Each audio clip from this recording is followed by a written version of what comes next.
হাজার হাজার নিত্য প্রয়োজনীয় জিনিসের মধ্যে একটি মাত্র আইটেম হচ্ছে তেল। এই তেল নাই এটা না, শুধু একটু ঘাটতি, অর্থাৎ ঠিকমতো সরবরাহ হচ্ছে না। তেল আছে পৃথিবীতে, পর্যাপ্ত পরিমাণ মজুদ তেল আছে, শুধু তেলটা ঠিকমতো আসতেছে না।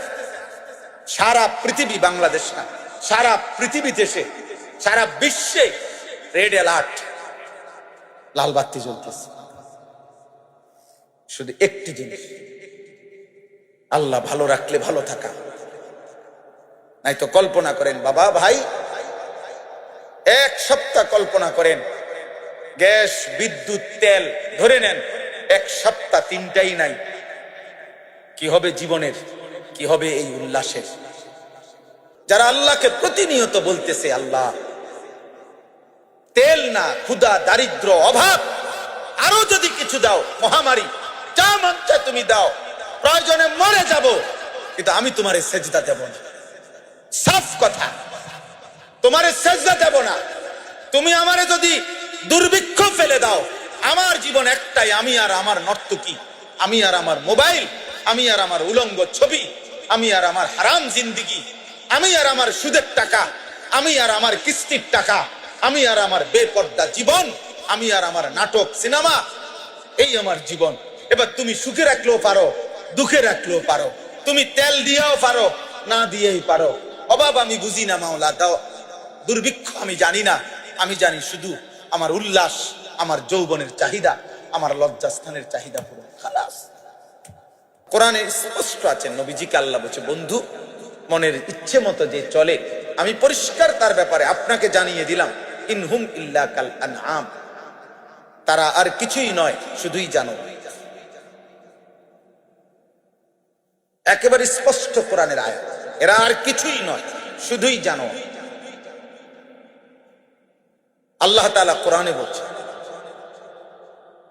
ওয়াত্তাবা হাওয়াহু ফামাসালুহু ফামাসালিল কালব, যে মনের ইচ্ছে মতো চলে, আল্লাহ বলে তার দৃষ্টান্ত কামাসালিল কালব, কুত্তার মতো। কালবুন অর্থ কুত্তা, কুকুর।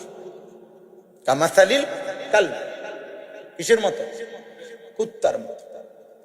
এজন্য আমি তো সাফ বলি, আব্বা, ঈমানবিহীন জীবন কুত্তার জীবন,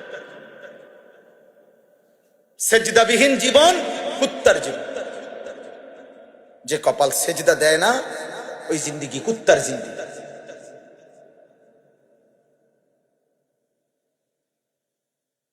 জানোয়ারের জীবন, হাইওয়ানের জীবন। ভাত খায়, পেশাব করে, পায়খানা পায়, যৌন চাহিদা পূরণ, নারী, ছবি, অস্থির দৃশ্য। হালাল না হারাম? হালাল হারাম দিয়ে আমি তো মানুষ না, আমি হলাম জানোয়ার। আপনি আমারে হালাল হারাম খোঁজেন কিনতে?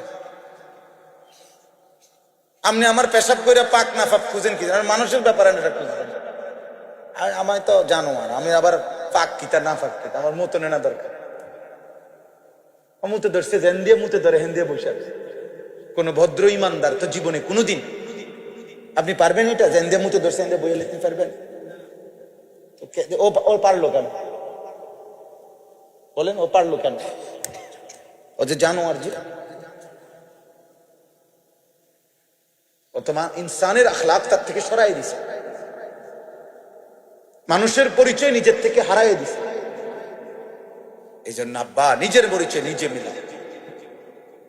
খুব চালাক মনে করো না নিজে।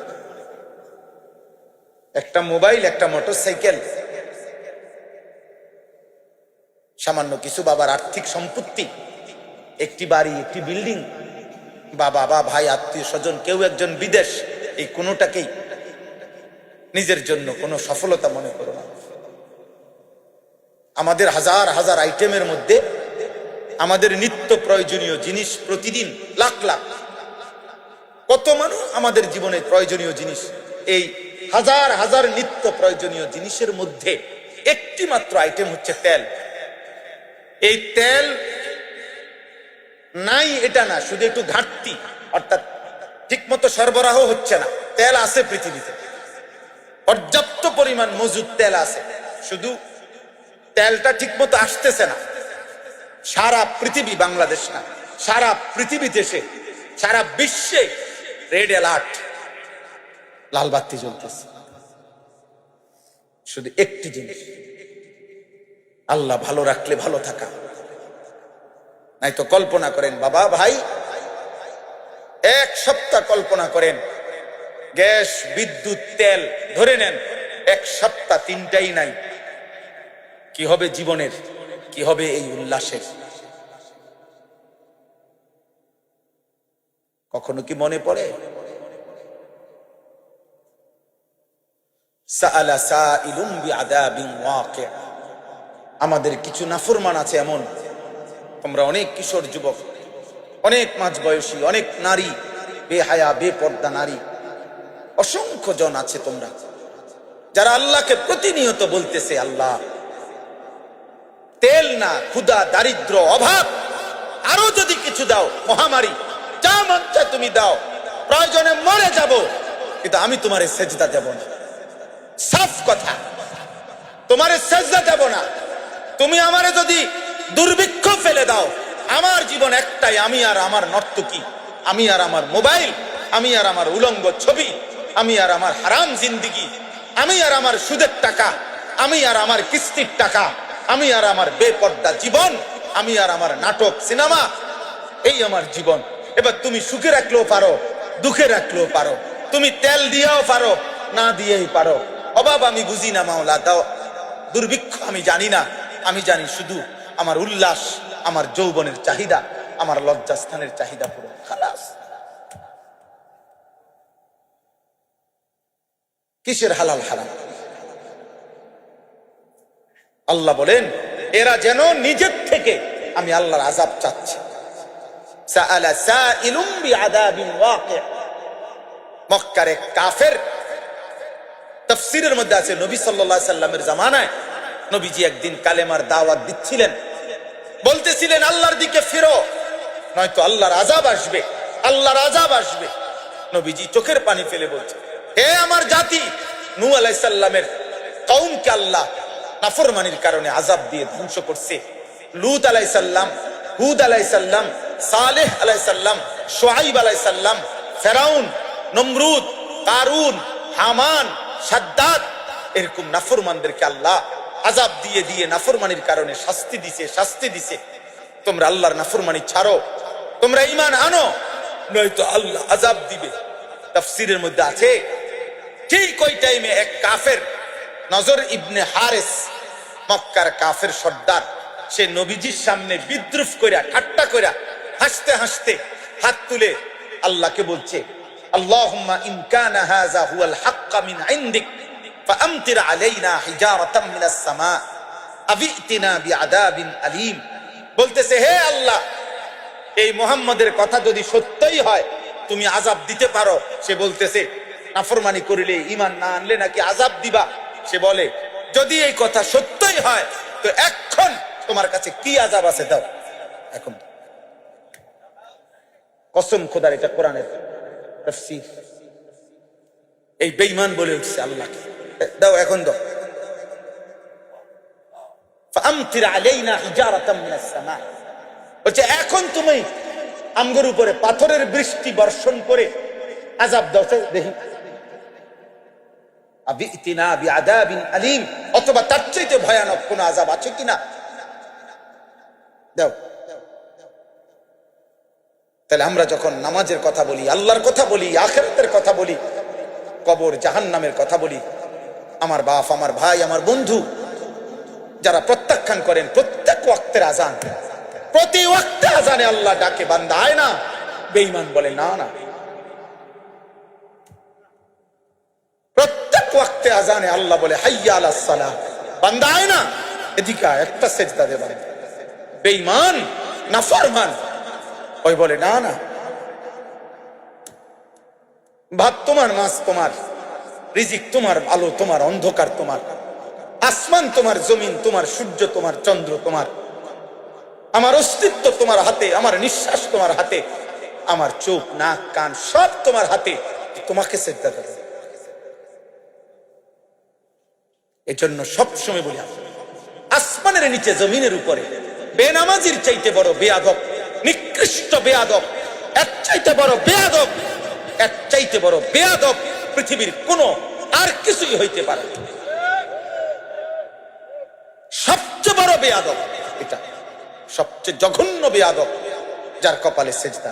এই গাদ্দারের চাইতে বড় গাদ্দার আর কিছু না। আমি ওই বাপদেরকে বলি, অভিভাবক আপনারা যারা বাবা, মুসলমানের বাপ আপনাদের যাদের ছেলে মেয়ে নামাজ পড়ে না, আপনার সাফ বলি, এই সন্তান এই নাফরমান আপনারে কোনোদিন মনে রাখবে না। কারণ সেই গাদ্দার, যেই গাদ্দার আল্লাহর মতো সত্তা, এত বড় কায়নাতের মালিক, 24 ঘন্টা যিনি তাকে দিচ্ছে, তাকেই যে পাত্তা দেয় না, আমনের মতো বাপের হাতে গনা তো ধরে না।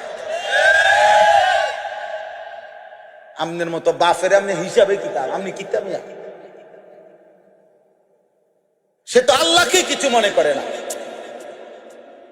যে এত বড় মালিকের সেজদা দেয় না, এত বড় বেয়াদব, এই বেয়াদব তার বাবার সম্মান করবে কি? সে তো আল্লাহকে কিছু মনে করে। ওমা কাদারুল্লাহ হাক্কা কদরি, আল্লাহ তাআলা বলে, বান্দা তোমরা আমার মতো মালিকের কদর করলা না, আমার মতো রবের কদর করলা না। হায় হায়। হযরত নূহ আলাইহিস সালাম কোরআনে আছে, নূহ আলাইহিস সালাম ওনার জাতিকে বলতেছেন, মা লাকুম লা তারজুনা লিল্লাহি ওয়াকারা, হে আমার জাতি, কি হলো তোমাদের? তোমরা এমন মহান আল্লাহকে সম্মান করছো না, এত বড় মালিককে সম্মান করছো না, কলিজায় কাঁপে না?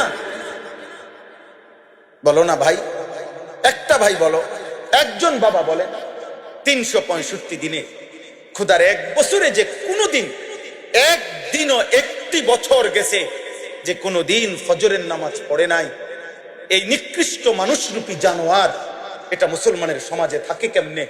মুসলিম পরিবারে ঘুমায় কেমনে? ভেবে দেখেন, একদিনও পড়বে না নামাজ। 365 দিনের একটা বছর গেছে, এই হাইওয়ান একদিনও নামাজ পড়বে না। আমাদের কি মনে হয় বিষয়টা? আহা, সে কেমন মালিক ভুলে গেছে, ভুলছে যে ভুলছে, আজকে কতদিন ভুলে গেছে।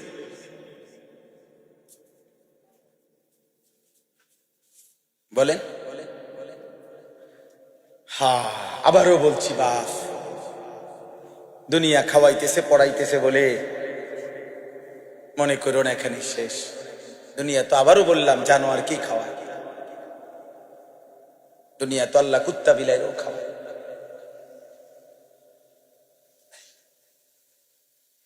হ্যাঁ, যৌন চাহিদা তো জানোয়ারের উপর। কুকুরের বাচ্চা হয় কেমন? শুকরের বাচ্চা হয় কেমন? গরু ছাগলের বাচ্চা হয় কেমন? তো লজ্জাস্থানের চাহিদা পূরণ না হইলে ওগুলোর বাচ্চা হয় কেন? এটা তো তেমন কিছু না।